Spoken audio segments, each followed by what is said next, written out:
Good morning, good afternoon. This is Ute Jungermann speaking from the WBCSD. Welcome everybody to the SDG Deep Dive webinar with a particular focus on the relationship between the SDGs and human rights. I'm here with my colleague David Fiedler from our social impact team, and I myself work for the SDGs team here at WBCSD, but both of us, we sit within the People program. So thanks a lot for joining, and let's get going. Just a few housekeeping items before we really get to the content. You've just heard probably a nice little voice telling that this webinar is being recorded. We will try to keep all participants on mute for the duration of the call, but please do not hesitate to signal to us to unmute your line if you have a question.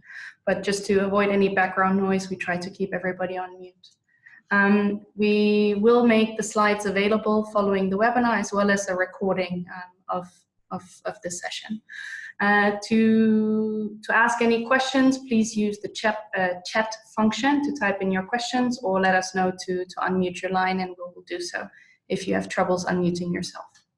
So with that in mind, let's get going. This is today's agenda. So we already covered housekeeping. David and I will take you through a couple of introductions and updates from WBCSD side. We will then pass over to Sarah Blackwell from Shift, who will introduce to us the Human Rights Opportunity, a recent publication published focusing on realizing the SDGs by putting people first. And then we get some insights from Cynthia Trigo from Total, with a particular case example and experience, real life experience on the subject. And with this in mind, please let me say thank you very much to Sarah and Cynthia for joining us today to share their perspectives and insights. And then we'll also have some time towards the end for questions and discussions.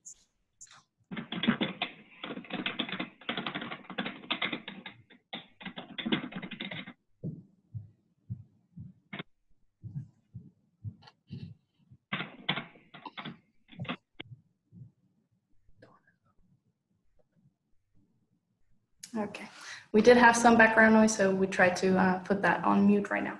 So just again, this is Uta speaking, but also I'm joined here with by Davide, just to put some faces to the names in case you haven't met us yet in person.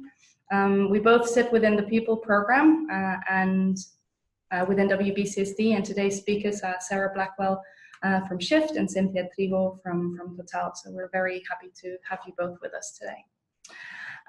Just brief overview, you've probably seen the slide a few times already, but WBCSD has 6 programs, and within those programs, a number of projects or targeted solutions. And today we're sort of collaborating between the SDGs program area and social impact area, where the human rights work sits, and obviously our SDG work. The People program focuses really on providing solutions that come in support of companies' efforts to ensure they remain in tune with the needs, rights, goals, and aspirations of society. And we do that through our social impact work, SDGs, and sustainable lifestyles. This SDG Deep Dive webinar today's webinar is part of a series that we've been running, and some of you are recurring participants, so I'm glad to see people coming back. It's really about, well, an ongoing effort to advance the conversation and the business understanding of the SDG agenda by providing a platform for peer-to-peer exchange, but also exploring the SDGs through different lenses, either regional, topical, or SDG specific. Today is our 8th webinar, and we're hoping to run one more in December, and I'll confirm that later on.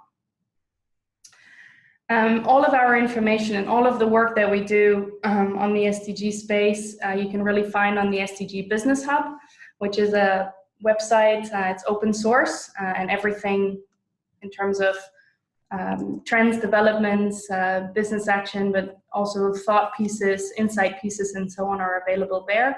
The webinars and also our briefing notes are available on the SDG Hub. That's the only piece that is password protected, and the password is, you can see here on the slide, it's called Global Goals 2030. And also, I just wanted to highlight that we have a new section on the Business Hub, which is a country-specific insight. We've been piloting that with three countries for the time being, but we're working with more of our global network partners to get more country-specific insights as to SDG developments in specific countries. So for the time being, we have Argentina, Korea, and Greece, but we're working with a number. Well, we're working on more, and we should soon have more country-specific profiles for you available there. And Davide will say a few words around business and human rights. Thank you very much, Uta.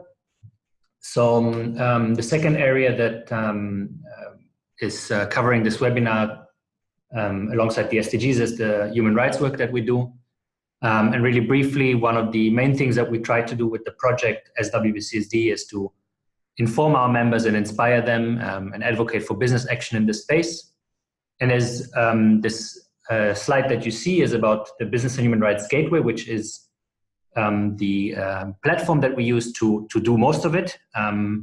We share news and insights from the space. We provide easy access to I think right now it's about 140 or 150 tools and resources that are published by other organizations on this topic, including guidelines, including reports, including principles and that relate to the space and really are business focused.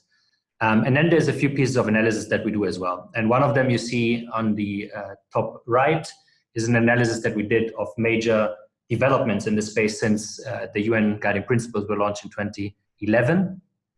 And this analysis and this tool that we developed is actually interactive, so you can online go onto the page and you can browse through this landscape analysis and click on to the different spots and get more information about, for example, the UK Modern Slavery Act or the Corporate Human Rights Benchmark, about specific directives, specific national action plans, and so on and so forth. The page is publicly accessible, humanrights.wbcsd.org. And there's only one part of the page that is only for WBCSD members, and that is the one where we also share the recording of the webinars and where we share the briefing notes that we send out every 2 months. If you're a member, feel free to drop us an email and we will share the password with you. Okay, are there any questions at this point in time?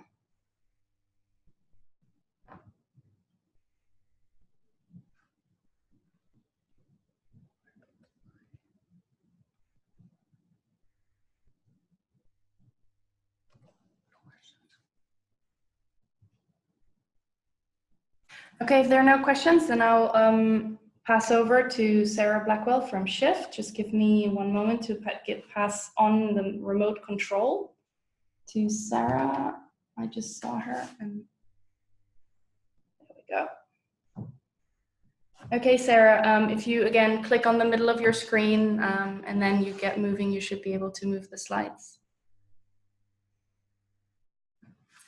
And wait, we need to unmute you too. Heather.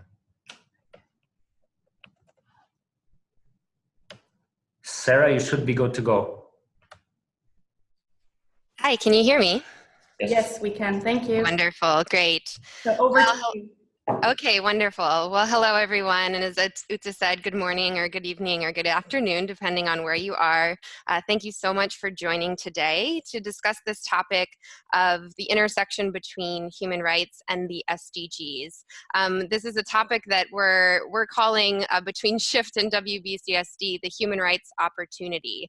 And with this term, we're really trying to convey the idea of tapping into the power of respect for human rights by companies as a means of meaningfully contributing to the SDGs. So in a nutshell, that's our topic today. And just a quick thanks from my end for the team at WBCSD for inviting Shift to participate today and for the fruitful partnership in the publication that I'll be briefing you all on a bit later. So for those of you who aren't perhaps familiar with Shift, I wanted to just take a moment up top to give a quick introduction, our elevator pitch, as you will, on who Shift is, and then I can briefly give an introduction to myself as well. So if you don't know us, Shift is the leading center of expertise on the UN Guiding Principles on Business and Human Rights.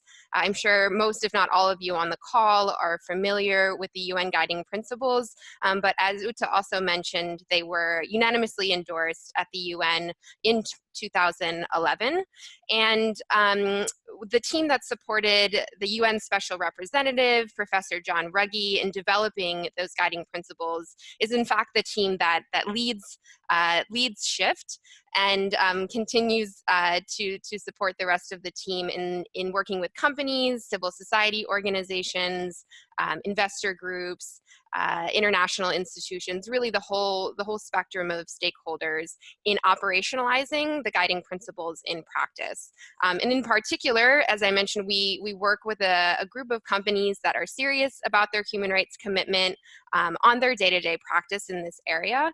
And as was also mentioned, we'll hear from Cynthia Trigo at Total about their experience, and we work with them in our business learning program as well. So I'm really excited to have Cynthia on the line with us today, and we'll hear quite a bit from her later on. But to start, I will give a brief overview of some core concepts and key messages on this topic.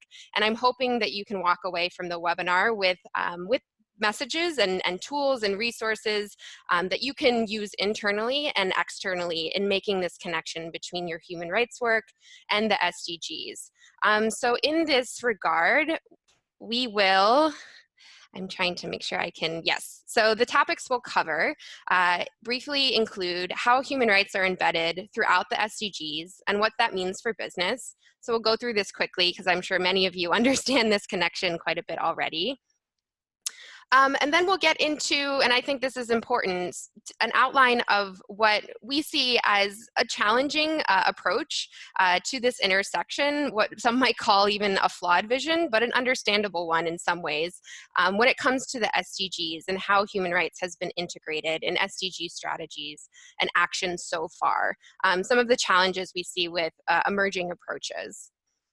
But moving from those challenges to the opportunity to a more holistic and meaningful vision and principled approach in practice when it comes to approaching your human rights work and how it intersects with the SDGs. And here I'll touch upon the publication that we've mentioned a few times. This is a collection of real-life case examples from companies and their partners that show good practice in the area of respect for human rights and that indeed make many connections and meaningful connections to SDG goals and targets.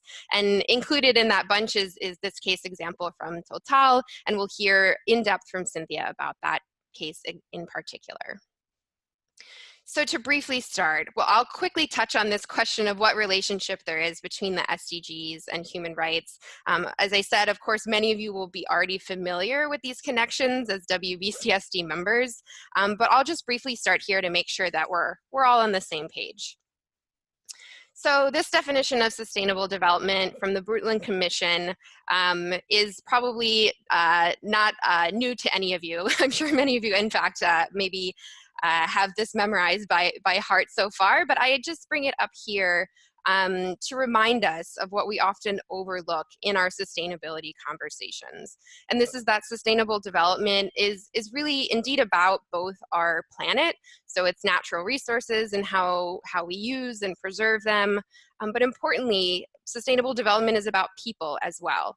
All of us who live on that planet and our ability to advance our lives with dignity and hope. In other words, human rights.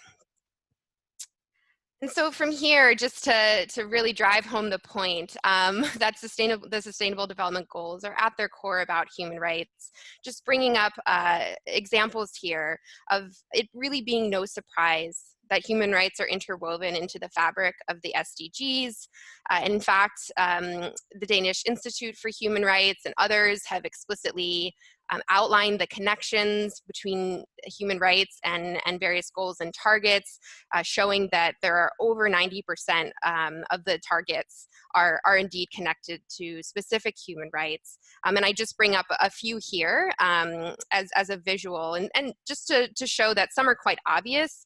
You know, the right to food, health, education, water, being clear sort of in the depiction of each goal and the targets that are related, but perhaps some that are not as obvious. The right to a healthy environment being embedded in goals 13, 14, and 15, the right to be free from violence, the right to remedy, and the right to due process being embedded in goal 16 as well, and really the plethora of human rights when it comes to labor that are really embedded in goal 8.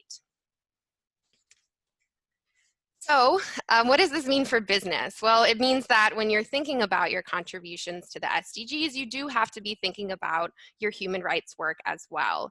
But the good news is, as we've already mentioned a few times, business respect for human rights is not an abstract idea, but it's really a clear responsibility set out in the UN Guiding Principles.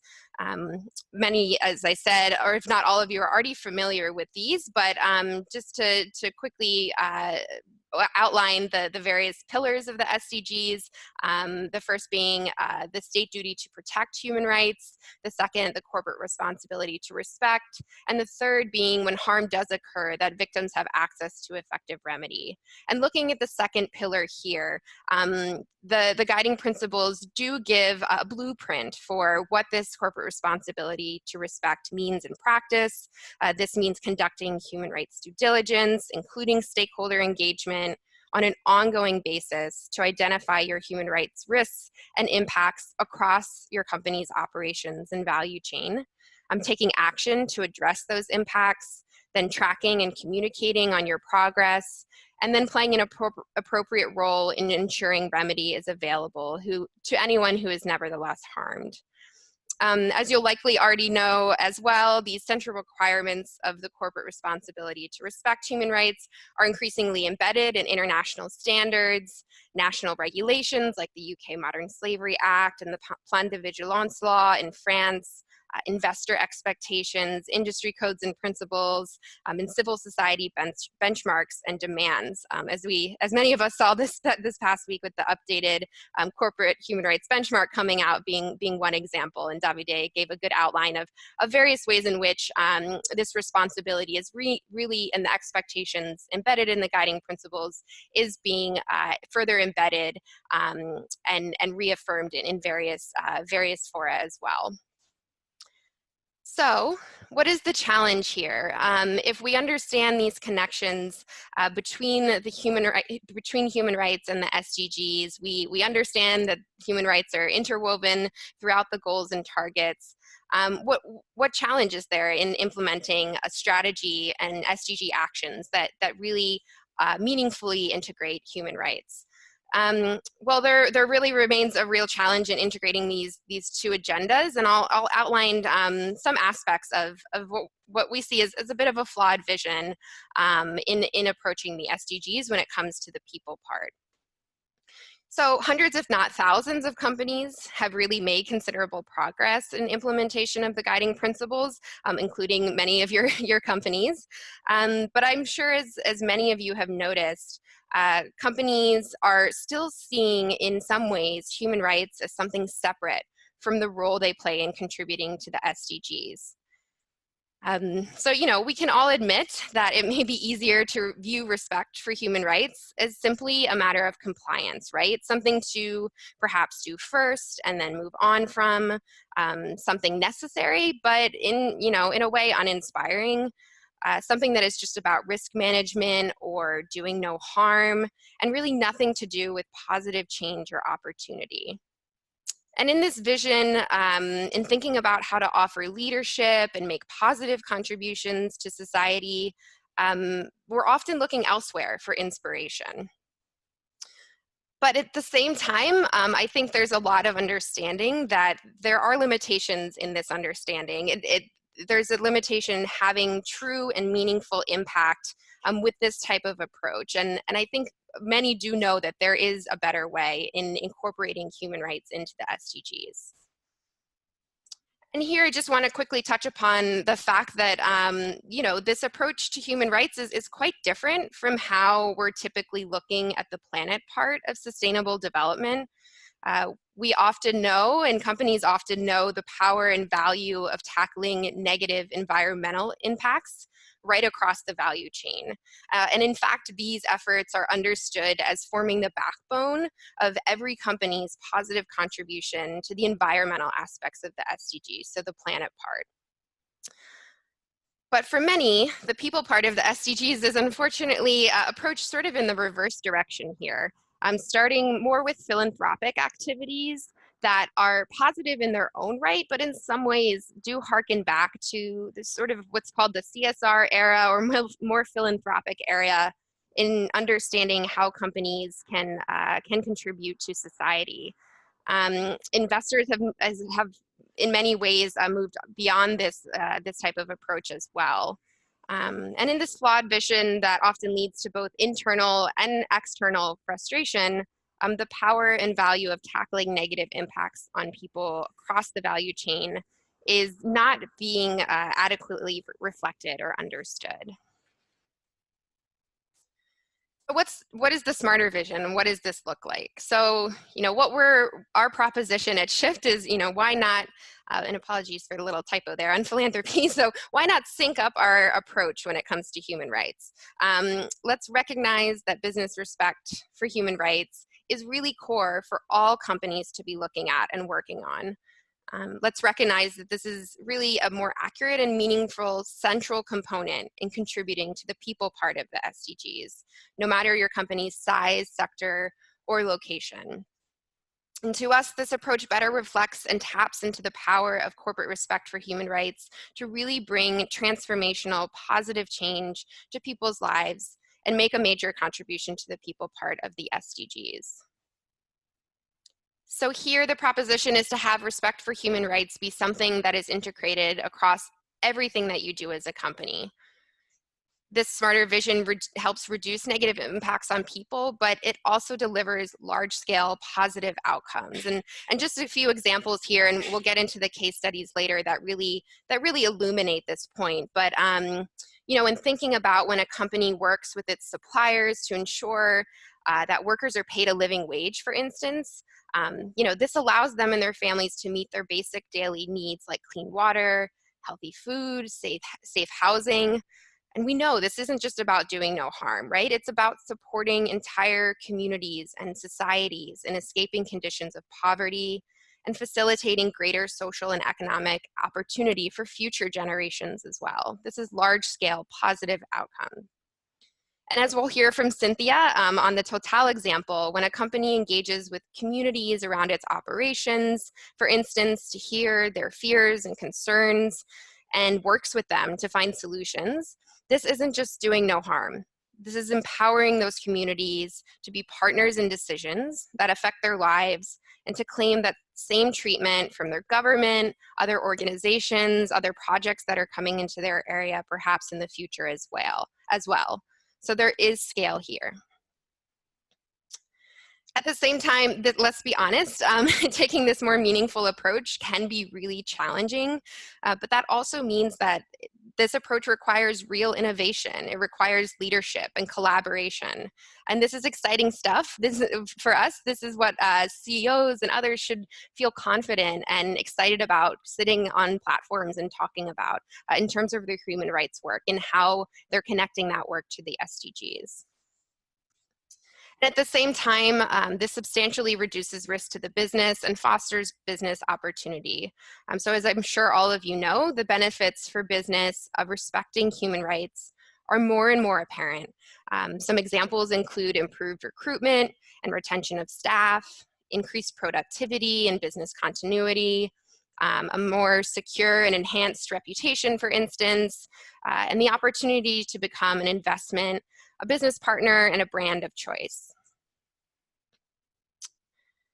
So the way forward, let's look at what in the Shift and WBCSD report has been outlined as a more holistic framework for contributing meaningfully to the SDGs.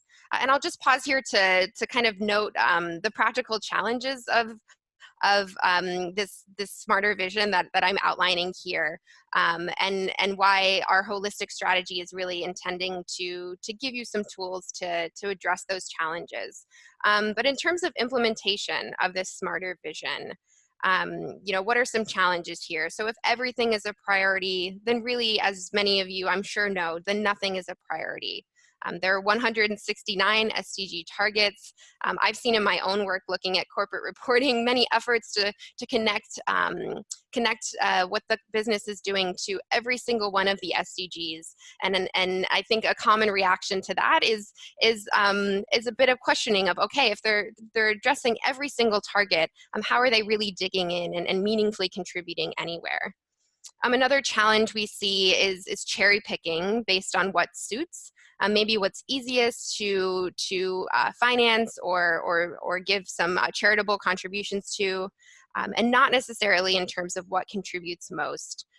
We also see some repackaging of what is already being done, rather than seeing the SDGs as an opportunity to look more critically at your people contributions and connect your human rights work there. We often also in sustainability conversations see a narrow focus on perhaps new product innovations or shared value initiatives. And these are obviously incredibly positive and meaningful contributions and should be supported wherever possible. But at the same time, there cannot be a trade-off between tackling risks to people on the one hand and providing things like beneficial products or services or investments on the other. So like the green or social or shared value initiatives, as I said, are very valuable and should be supported, but they must tackle human rights impacts in their operations and value chains as well, including risks that may be embedded in the delivery or development of those otherwise beneficial initiatives. Otherwise, as we know, there's a real risk here of contributing to society with one hand and taking away with the other. So in implementing our smarter vision for the people part of the SDGs, we need a principled basis for prioritization, right? If we can't tackle everything without digging in and having real impact, how do we prioritize? Where do we get started? And here we've outlined what we hope is a helpful sort of step-by-step process in thinking through a holistic vision for your SDG strategy.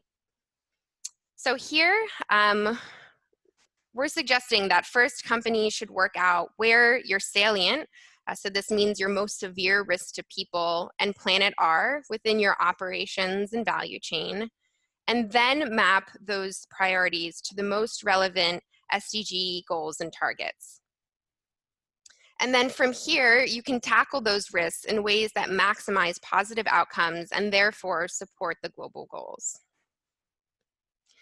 And then secondly, companies should see if and how they can provide beneficial products, services, or investments that bring additional positive impacts to people and planet and contribute to additional SDGs.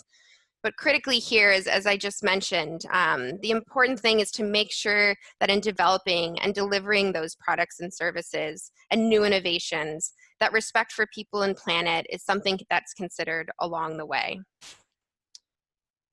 So by bringing these two steps together, we hope that companies can develop a strategy for the SDGs that enable you to prioritize your efforts and be true to your business, what it does and where it works. A strategy that is neither just relabeling things that perhaps you already do or picking ideas based on what's easily done, but instead this is a strategy that is principled, coherent, and capable of bringing our world closer to a sustainable future.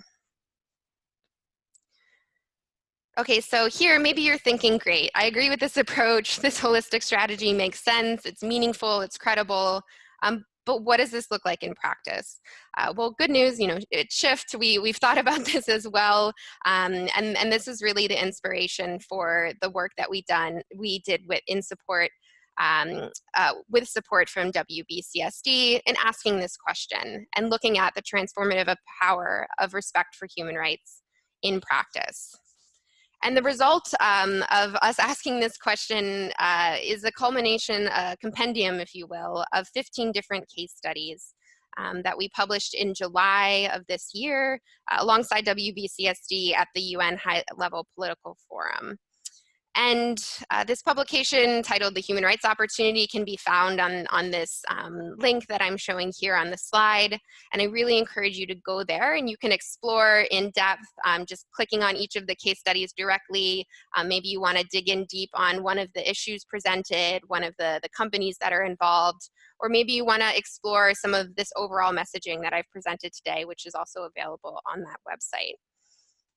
Just a few things about the case studies. They're intended to be illustrative rather than exhaustive. We're not presenting here that these are the only 4 human rights issues that companies should consider, but we didn't also want to give an exhaustive encyclopedia of all the different issues. So we selected these 4 issues because they are very often salient issues for many companies across sectors.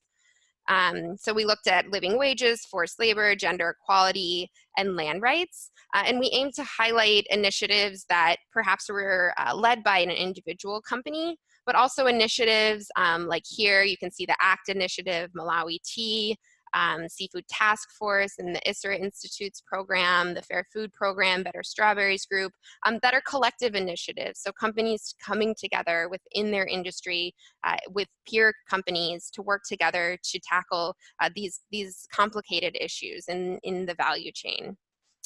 Our main audience here is business like yourself, but we're also aiming to equip all stakeholders, including investors in particular, with practical examples, key learnings, and effective advocacy messages. And we've really seen that uptake so far has been really strong. There's been a lot of appetite for positive examples in this arena. Many of these involve collaboration with trade unions, civil society organizations, and government partners in some cases as part of the formula to leverage change. So in our methodology in developing all of these case studies, it involved desk-based research, but much more critically, an extensive interview process with not only the companies that were involved, but third parties that were involved in each initiative. So we've made a real effort to triangulate perspectives and present each of the case studies in a way that's nuanced and genuine to what each case study has achieved. None of them claim to be perfect by any means, but all of them show promising practice and really interesting lessons learned. Some take place in emerging market economies or global south countries, but some are also showing work in this area in global north countries as well, including the United States and Canada. Some of these are well advanced and already showing their value for both the people affected and the companies involved in real measurable terms in some cases. But some are also at a very early stage, but really do hold the seeds of enormous potential to bring transformative change. So we hope these case studies will be inspirational to you.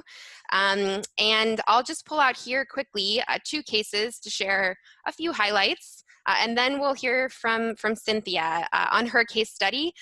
She'll give a brief presentation, and then her and I will have what I'm calling a fireside chat about her experience on the Total example. But just a quick other examples here as well on gender equality. This initiative called the Better Strawberries Group.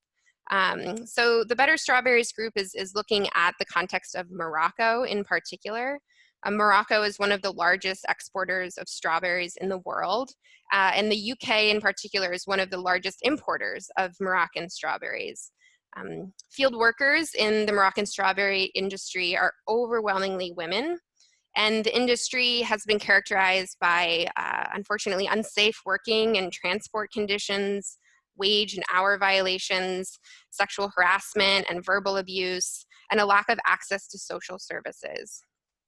And so because of this and recognizing this, most of UK's major supermarkets came together to form this group alongside the Ethical Trading Initiative and Oxfam, as well as berry importers in Morocco to focus on these issues. The program looks at integration of women workers' voices, so really aiming to gather and hear direct insights from women workers themselves using what's called the SenseMaker tool. So this is one example of a tool where worker voice is usefully tapped into to inform the initiative. It looks at safer transport, and it looks at a partnership with local government, in fact, to improve registration for social services. And if you explore the case study, you'll see, here are just a few examples of the connections, but we got down to the target level and we connected various aspects of this initiative to targets under, for instance, goal 5, 3, 11, 8, and 10. Another quick example here on forced labor. So here we thought this was an interesting example of looking at a producer, a manufacturer, and we have a few examples in the collection of case studies that aim to show that you don't have to be a major global brand to be making these connections. Penguin Apparel, for instance, is a manufacturer, textile manufacturer in the state of Tamil Nadu in southern India. And as many of you perhaps know, this state is a major hub for the textile and clothing industry. But unfortunately, it's also home to what has been documented to be a forced labor practice that's been exposed by NGOs and others. And this practice is known as Sumangali schemes. This is a practice that involves the recruitment of young women and girls by labor brokers into contracted textile work, usually for about 3 to 5 years. And this is often with the promise of a lump sum payment at the end of that 3 to 5 year contract period to perhaps go towards a dowry that's required by many Hindu marriages. But the reality on the ground is that this is resulting in exploitation of these young female workers with low wages, long working hours, and unsafe and often traumatizing working and living conditions.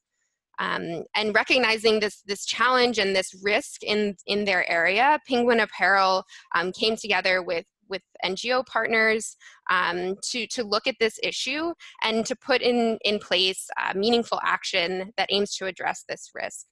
So their program has eliminated recruiters and labor brokers and recruitment fees from their hiring practices. It's integrated better document verification practices, and it's trained workers on their rights. And here you'll see in the case study clear connections that we've made at the target level to the goals under 8, 10, 5, and 1. So enough from me. Let's hear from Cynthia. As has been mentioned, Cynthia Trigos with Total. And just to briefly mention that she's a human rights senior advisor at the group level with the company. Cynthia, I'll just give a brief background and then we'll turn to you. Cynthia has a background working on indigenous people's rights with the Bolivian government, as well as a number of oil and gas companies in Bolivia, including Enron, Shell, BP, and Total. And now at this point in her career, she's with Total headquarters in Paris and within the human rights program at the group level of the company. So Cynthia, I'll turn it over to you and really looking forward to hearing your from the company experience, what this all means in practice.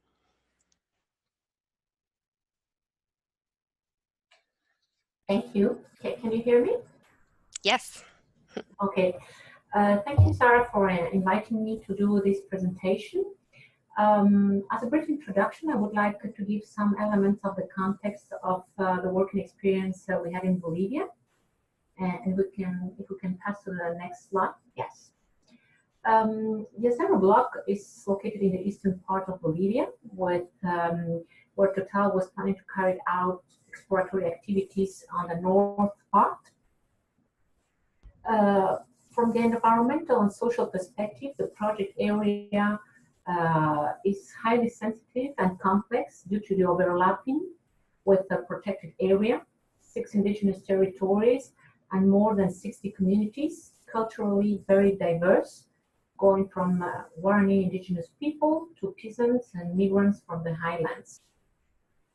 With regards to the legal framework, Bolivian law mandates to consult with affected communities when oil and gas activities are carried out in their territories. And at the same time, Total policy recognized ILO Convention 169 as well as the United Nations Declaration on the Rights of Indigenous People. Total has also identified among its salient issues respect for human rights of local communities potentially affected by our operations, specifically in relation to land and property rights. Total is aware of the complexity of land acquisition in relation to our project and is seeking to apply international best practices so as to avoid and minimize human rights impacts. Also, Total policy requires social studies to be done before initiating any project, and this includes social baseline and impact assessment, as well as human rights impact assessment when we identify social sensitivities and human rights at risks in the operating context. Besides those social studies and based on the concerns expressed by the affected communities regarding the protected area, in the Azero block, we also conducted ecosystem services impact assessments with this regard. We could go to the next slide, please. Well, as part of the due diligence process, we acknowledge that addressing land-related risks and impacts requires an effective and meaningful engagement with project-affected stakeholders during consultation. It requires also to invest in well-trained resources, sufficient time, planning and logistics, the good coordination with local authorities and civil society organizations. Why Total had to change its approach in the Azero block? Well, at the time of this work, the government amended the consultation law, shortening to 4 months the process carried out by the government. Civil society organizations were against this amendment, because they consider it was a violation of the right to free, prior, and informed consent recognized in the Constitution. Clearly, we might say that there was a high reputational risk for Total, and achieving the license to operate was at stake. So, due to the legal consultation time constraints, and in order to be aligned with international standards like IFC performance standards, it was decided to change approach and to take advantage of the time required to conduct the social baseline study to start an early engagement with local stakeholders in order to provide information in an adequate understanding of the nature of the activities to be carried out, of the impacts associated, and to provide answer also to concerns of raised by stakeholders. The aim was also to build stakeholders' capacity. For that purpose, we recruited a team of in-house, well-trained CLOs, most of them professionals in social sciences, to conduct the social baseline study instead of hiring a consultant. And during 6 months, the great team on the ground coordinated with more than 20 civil society organizations, visited 60 communities, carried out more than 130 meetings with more than 2,000 participants, men representing 64% and women 35%. Well, this process enabled that all the social studies were validated by affected stakeholders. So can move to the next slide, please. Among the challenges we had to address, providing technical project information in a manner that would be understandable by stakeholders with no experience in oil and gas activities was a difficult one because it required building stakeholder capacity step by step. The second challenge was the fact that building trust with stakeholders took time. It was an ongoing work, and the smallest mistake could knock down all the efforts. However, we may say that among the positive outcomes of this process for affected right holders is the fact that they felt empowered because they were respected and able to take an informed decision during legal consultation. For the company, having at a very early stage a clear understanding of stakeholder impacts, fears, and concerns, as well as expectations related to the project, enable us to strengthen preventive and mitigation measures. It was also of value having set a framework for an iterative process allowing affected communities to be informed and consulted about the changes of the project. And it allowed our team to integrate agreed mitigation measures for potential impacts and concerns in the project design, in particular regarding ecosystemic services, like, for example, avoiding designs, road designs, avoiding biodiversity corridors, seeking alternative for water operational requirements, or also avoiding sanctuary locations. Finally, an unforeseen outcome resulted when a political turmoil took place in the region and the communities decided not to participate in blockades against the company because they considered have been adequately informed and they valued the trusted relationship built with the company. As a conclusion, I would say that I'm really convinced that a robust human rights due diligence enables and really contributes to sustainable development. Wonderful. Thank you so much, Cynthia. Really great to get into the detail of the initiative and the various components that were particularly meaningful from a human rights due diligence perspective in particular. So it's really useful to hear how this work was grounded in Total's understanding of its salient issues.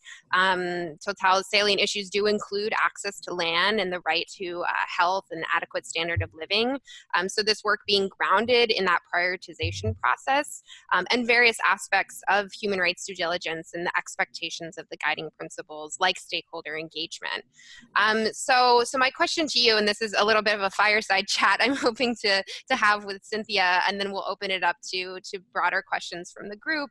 But Cynthia, my question for you first is, the holistic strategy that I outlined earlier is about connecting your salient issues to the SDGs and using saliency as your lens in prioritizing your SDG contributions. So can you say a little bit more about how you see this work and this initiative that you've shared contributing to the achievement of the SDGs in particular? And we see here a bit of an outline of various rights that the initiative touches on and connections to SDGs, but for you and where you sit within the company, what are the connections to the SDGs in particular? Well, what is interesting with global goals is that there is no SDG fully dedicated to human rights, because respect for human rights is a cross-cutting value that contributes achieving almost all SDGs. Mm-hmm. In the case study presented, using the human rights due diligence is an entry point for contributing to SDGs. If a business does not have a clear understanding how all its activities may affect human rights, what is presented as a positive contribution to the SDGs might not reflect the real impact of its operation on sustainable development. At the time we have done this work in 2015, the SDGs have just been adopted.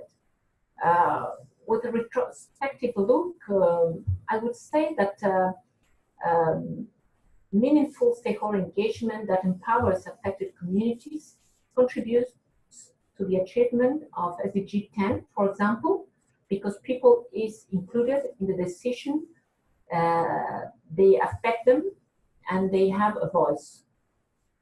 Also, the fact that the ecosystemic services impact assessment was performed contributes to the SDG 15 by ensuring the adequate measures are taken in order to avoid, mitigate, and compensate those impacts for local communities.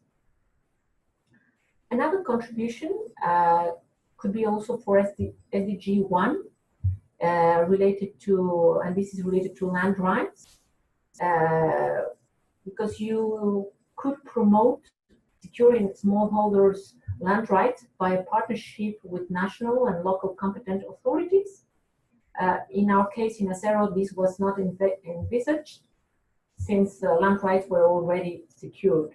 So those are some examples how we can connect the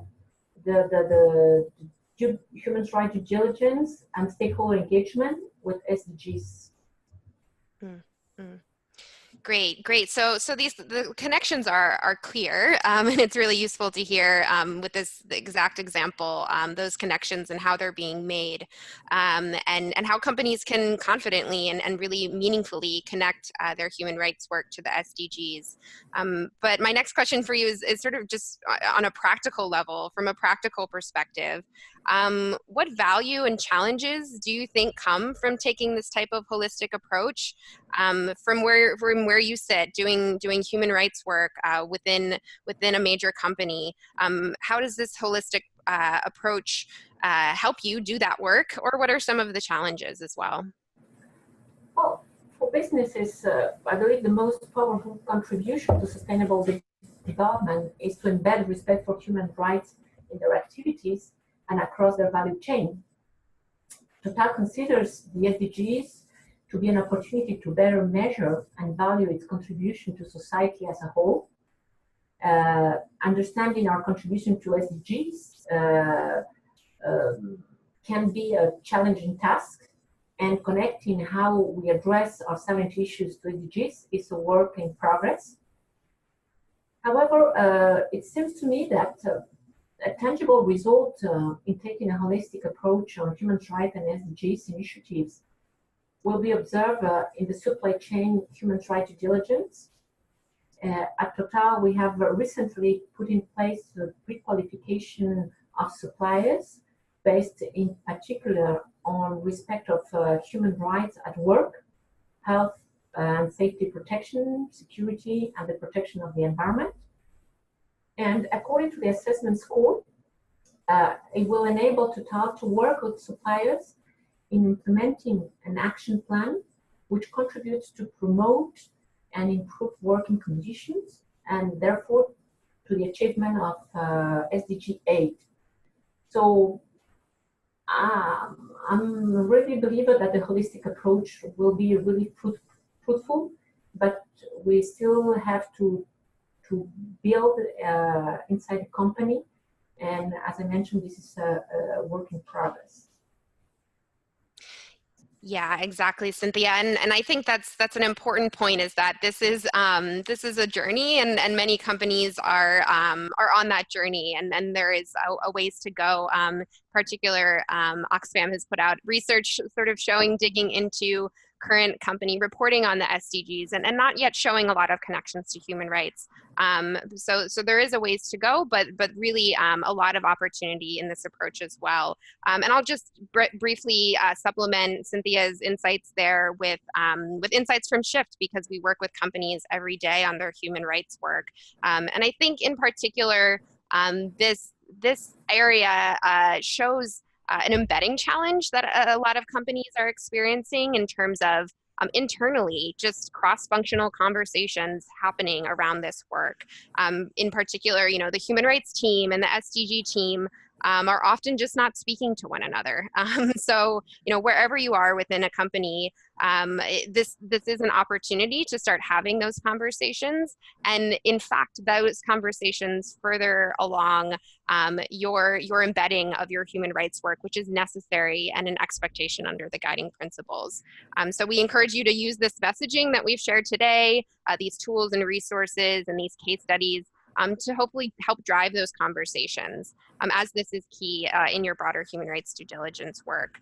And one other thing to add, I think an opportunity here is, especially for those of you perhaps within human rights teams, maybe you often feel like the work that you're doing is seen as sort of, okay, addressing negative impacts that the company might have in its operations and value chain. But the SDGs provide a platform to really change the lens here and the conversation and the tone to show that your human rights work is not just about doing no harm, as I've talked about. This is about bringing real positive change by addressing human rights impacts, and the SDGs do provide a useful opportunity and platform here. So we encourage you to seize the opportunity in this regard. So we're running close to the end of time. So from here, I will just throw it back to WBCSD to guide us through any questions and answers from the group. Thank you, Sarah, and thank you, Cynthia, for the very, very insightful presentation and conversation. There are a few questions that have come in, and I'm mindful of time, so let's try to still get to some of these questions.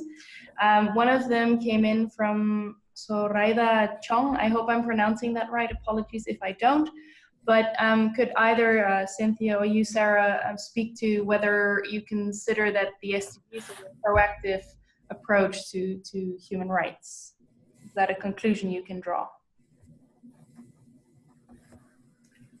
So I can briefly talk to that. So consider the SDGs to be a proactive approach to human rights.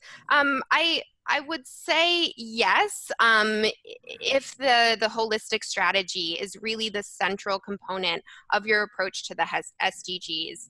I think SDG approaches that perhaps go back to that cherry picking approach that we outlined with the what could be called the flawed vision, that could be quite reactive, right? That's sort of picking and choosing SDGs based on the revolving door of issues that might be coming your way based on particular NGO concerns or other specialized voices. And so for us, the holistic strategy allows you to double down on your efforts around your salient issues. With this, you're saying, okay, we're not just reacting to the issue of the day, we've done a detailed and credible analysis of what our most severe impacts are within our operations and value chain based on the severity of those impacts, on the likelihood, and the criteria we see outlined in the guiding principles. And we're prioritizing based on that. And other issues are on our radar, but for the time being, we're getting to the doing. And so it allows you to have that more proactive, credible approach that you can stand by rather than a more reactive posture. And this is something we hear from all of the companies we work with that have gone through the saliency exercise, is that it brings real value to allowing them to be more proactive and rather than reactive. So embedding that approach as the central component of how you're contributing to the people part of the SDGs carries over that benefit in terms of proactive rather than reactive. Cynthia, do you have anything to add on that in particular? No, I think also the example, the case study shows that being proactive may bring better results. And yes, that was also the experience I had. Mm. Okay, great. Thank you. David, you had another question that came in from somebody? We have here one from Laura that I hope I can understand correctly, but if there's any, you can share any shortly other examples or also where to find other examples in terms of articulating due diligence in relation to environmental impact and SDGs there. Sarah, I think you have a good overview of the case studies that you did, but also of other examples that might be out there. Yes, absolutely. So I think in particular, our cluster of case studies on land rights, including the one that Cynthia shared with us from Total, do have many intersections with environmental impacts. Obviously, we know that environmental impacts and societal people-focused impacts are not completely separate. Environmental impacts impact people, and so there are human rights components to many of these examples that touch on environmental as well. So I would just point you to that cluster of land case studies in our report. But then I can also mention I am aware of the Business and Human Rights Resource Center. So this is just a fantastic resource in general on business and human rights issues. But they, I think, are shortly, if they not have already, put out a working draft of a paper looking at the renewable sector in particular, and how the renewable sector is connected to various particular human rights risks, and then connecting that work to SDG goals and targets. So I would just say, point you to that resource as well as a supplement. If I could, go ahead. Yeah. Just to add, I think it's in this case it's important the ecosystemic services approach, which will link the environment to people. And for us in the Zero Block, it was really valuable. Yeah. Great. Thank you. We are very mindful of time. We are just a bit over the clock now. So allow me to thank, first of all, Sarah and Cynthia for joining us today and for sharing your insights. It was very useful. Also, Davide, for helping to organize today's session. Thank you for the invitation. Yeah, thank you. We had a very good number of participants. Again, we will share the slides with you and we make the recording available. If there are any questions that you feel have been left unanswered, please email us, please contact us. Our contact details are here on the slide, and we will try to, of course, answer your questions as best as we can or point you to the right direction for where to find the right answers. So again, thank you very much. Have a great day or good afternoon or good evening, again, depending on where you are in this world. And again, thank you, Cynthia, and thank you, Sarah. Thank you, Ute. And David. Thank you also from my side. And just to invite everyone, next week we have another webinar on human rights where we're looking at human trafficking. If you want to receive the information, just let us know or visit our website and you'll find it there as well. And I think Ute also has a webinar coming up. Yeah, the date is not confirmed yet, but we will have likely one more SDG deep dive webinar this year looking at individual actions that every single individual can take on contributing to the SDGs, which are the good life goals. So we will keep you informed about that as soon as the date is confirmed. But again, thank you and goodbye. Bye-bye. Thank you. Thanks so much. Bye-bye. Bye.